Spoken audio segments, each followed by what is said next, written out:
Students, आज के video में हम सीखेंगे पास्ट कंटिन्यूअस टेंस को कैसे चेंज किया जाता है, यानी कि पास्ट कंटिन्यूअस टेंस को कैसे पहचाना जाए और उनके हिंदी वाक्यों को किस प्रकार चेंज किया जाए। क्योंकि पिछली वीडियो में हमने पास्ट इंडेफिनिट के अफर्मेटिव, निगेटिव और इंट्रोगेटिव सेंटेंस को पहचानना और उन्हें चेंज करना, सॉल्व करना सीख लिया है। इसलिए आज की वीडियो में हम क्या करेंगे, पास्ट कंटिन्यूअस टेंस के पहचानना और उन्हें सॉल्व करना सीखेंगे। जैसा कि आप लोग व्हाइट बोर्ड पे देख रहे हैं, past continuous tense, past continuous tense, और इसे पहचानना और इन्हें सॉल्व करना। कैसे पहचानेंगे, इसकी पहचान क्या है और किस प्रकार इसे हम हिंदी वाक्यों को, यानी कि किस प्रकार पास्ट कंटिन्यूअस के हिंदी वाक्यों को हम चेंज करेंगे इंग्लिश में, इसके बारे में भी हम आज सीखेंगे। ओके, चलिए वीडियो शुरू करते हैं।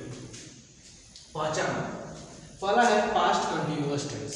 पास्ट कंटिन्यूअस टेंस का मतलब कि भूतकाल में, यानी कि भूतकाल में बीते हुए समय में जो क्रिया चल रही होती है, मतलब बीते हुए समय में जो क्रिया चलती रहती है, खत्म हो जाती है, उसे कहते हैं पास्ट कंटिन्यूअस टेंस। ठीक है, और आज हम क्या करेंगे, इसको पहचानना सीखेंगे, उसके बाद इसे चेंज करना सीखेंगे। पहले पहचाने, तो पहचान क्या है, रहा था, रही थी, रहे थे, यानी कि जिन हिंदी वाक्यों के अंत में, ध्यान से सुनेंगे, जिन हिंदी वाक्यों के अंत में रहा था, रही थी, रहे थे, रहा था, रही थी, रहे थे आएंगी या दिखेंगी, वह हिंदी वाक्य क्या कहलाएगा, पास्ट कंटिन्यूअस कहलाएगा।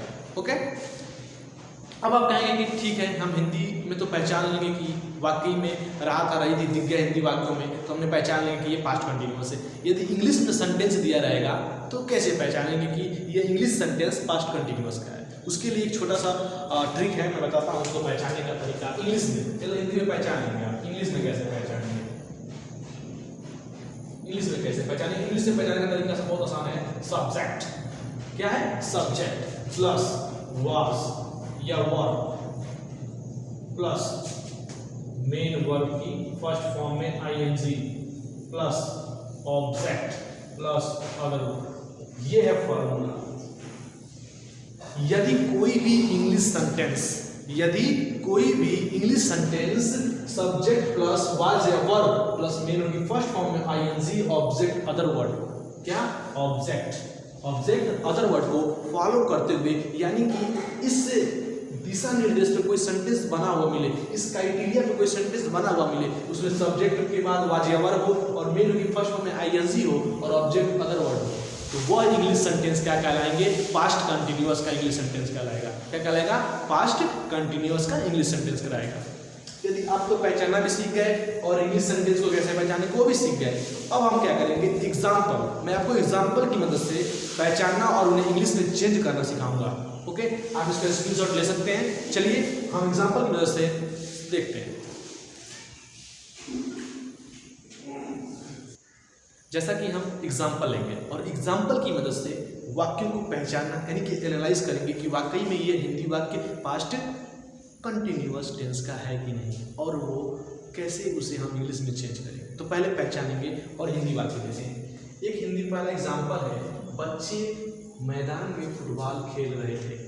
देखिए, पहली बात कि बच्चे मैदान में फुटबॉल खेल रहे थे, यह किस टेंस का वाक्य है। पहला क्वेश्चन जो है कि यह किस टेंस का वाक्य है, तो यह पास्ट टेंस का वाक्य है। कैसे, बीत चुका है, बच्चे मैदान में फुटबॉल खेल रहे थे, बीत चुका है, लेकिन पास्ट में किस टेंस का है, तो पास्ट में पास्ट कंटिन्यूअस टेंस का है, क्योंकि बीते हुए समय में वो प्रक्रिया चल रही थी। बच्चे फुटबॉल खेल रहे थे, यानी कि वो क्रिया कर रहे थे, खेल रहे थे, यानी कि हमारा दो काम हो गया। पहला कि हमने इस टेंस को पहचाना, आखिर में टेंस किस रूप में है, तो पास्ट कंटिन्यूअस का है।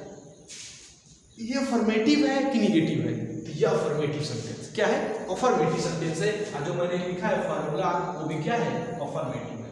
ये अफर्मेटिव का फॉर्मूला है, यानी कि बच्चे मैदान में फुटबॉल खेल रहे थे, ये पास्ट टेंस का वाक्य है और पास्ट कंटिन्यूअस टेंस का वाक्य। ओके, कैसे हम इसे इंग्लिश में चेंज करेंगे। ओके, ये क्वेश्चन कैसे इसे इंग्लिश में चेंज करेंगे, तो इसमें इसे इंग्लिश में चेंज करने का एक छोटा सा ट्रिक है, जिस ट्रिक के माध्यम से मैं आपको बताऊंगा और समझाऊंगा, क्योंकि मैं हर वीडियो में उस ट्रिक को बताता हूं। यदि कोई पहली वीडियो अगर देख रहा है तो उसे उसी वक्त से टेंस बनाना आ जाए, उसी ट्रिक के माध्यम से, क्योंकि वो ट्रिक ऐसा है कि किसी भी टेंस में वो लग जाएगा और किसी भी टेंस को आप उस ट्रिक की मदद से बना सकते हैं। चलिए बिना समय गवाए शुरू करते हैं। बच्चे मैदान में फुटबॉल खेल रहे थे। पहले हमें क्या करना है, कोई भी हिंदी वाक्य मिले आपको 3 चीजें ढूंढनी है, सिर्फ 3 चीजें, only 3, subject, object, main verb. यदि आपको नहीं पता है सब्जेक्ट, ऑब्जेक्ट और मेन वर्ब क्या है तो बताता हूँ। सब्जेक्ट मतलब होता है कर्ता, ऑब्जेक्ट मतलब होता है वस्तु और मेन वर्ब यानी कि क्रिया, मुख्य क्रिया। ठीक है, ये 3 चीजें ढूंढनी है हमें, किसमें, हिंदी वाक्य में। ओके, तो ये है हिंदी वाक्य, इसमें मुझे ढूंढनी है पहले सब्जेक्ट। बच्चे मैदान में फुटबॉल खेल रहे थे। सब्जेक्ट, कर्ता कौन है, फुटबॉल कौन खेल रहे थे, बच्चे खेल रहे थे, यानी कि बच्चे वाक्य क्या है, सब्जेक्ट है। ओके, अगला है ऑब्जेक्ट। ऑब्जेक्ट यानी कि वस्तु।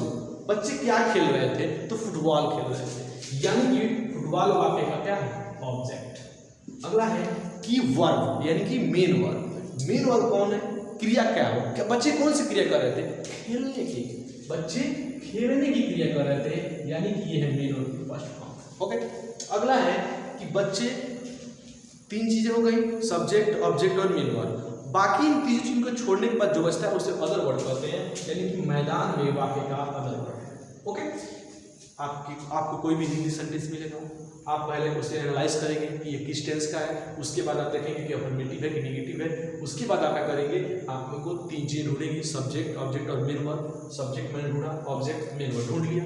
ओके, अब क्या करेंगे, इसे चेंज करने के लिए आपको एक फार्मूला पता होना चाहिए, जो कि ऊपर मैंने लिखा है, अफर्मेटिव का फार्मूला।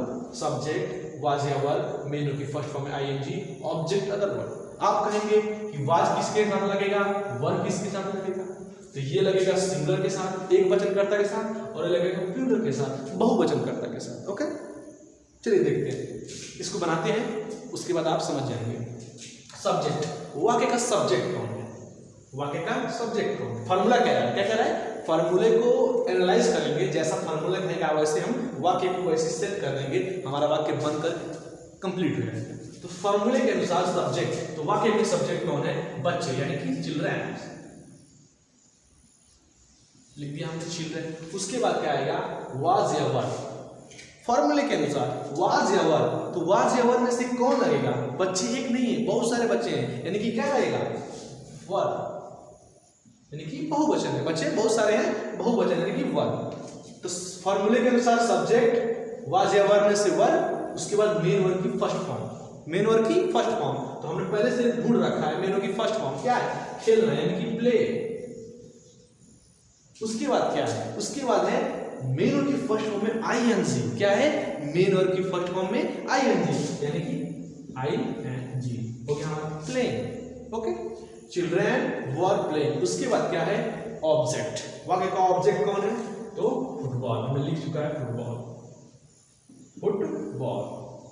उसके बाद क्या है, वाक्य में अदर वर्ड है तो लिखेंगे, नहीं होगा तो नहीं लिखेंगे, इसमें अदर वर्ड है, लिखेंगे क्या है, in the field, in the field. वाक्य हमारा बन गया, कंप्लीट हुआ। अगला वाक्य, एक और एग्जांपल लेते हैं और उसकी मदद से आपका जो डाउट है वो क्लियर हो जाएगा। एक और एग्जांपल है, सीता अपना काम कर रही थी, सीता अपना काम कर रही थी, यानी बीते हुए समय में वो क्रिया चल रही थी, ये कंटिन्यूअस, पास्ट कंटिन्यूअस, तो हमने पहचान लिया कि ये वाक्य पास्ट कंटिन्यूअस है। अब क्या करेंगे, ट्रिक, जो मैंने ट्रिक बताई आपको अगर याद है तो इसे याद कर लीजिए। ट्रिक क्या है, 3 चीज ढूंढेंगे, subject, object, main verb. Subject कौन है, सीता अपना काम कर रही थी ना, सीता वाक्य की सब्जेक्ट हो गई।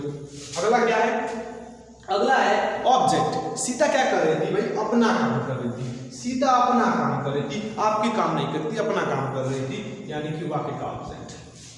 सीता कुछ कर रही थी, क्या कर रही थी, करना, करना क्या हो गया, वाक्य का मेन वर्ब की फर्स्ट फॉर्म। हमने 3 चीजें ढूंढी, हमारा काम आसान हो गया।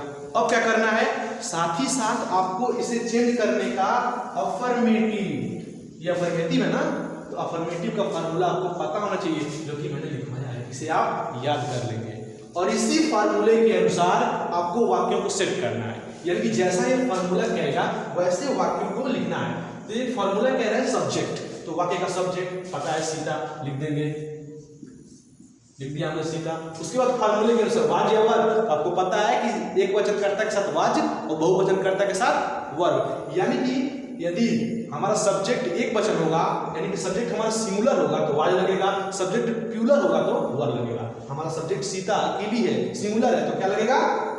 वाज।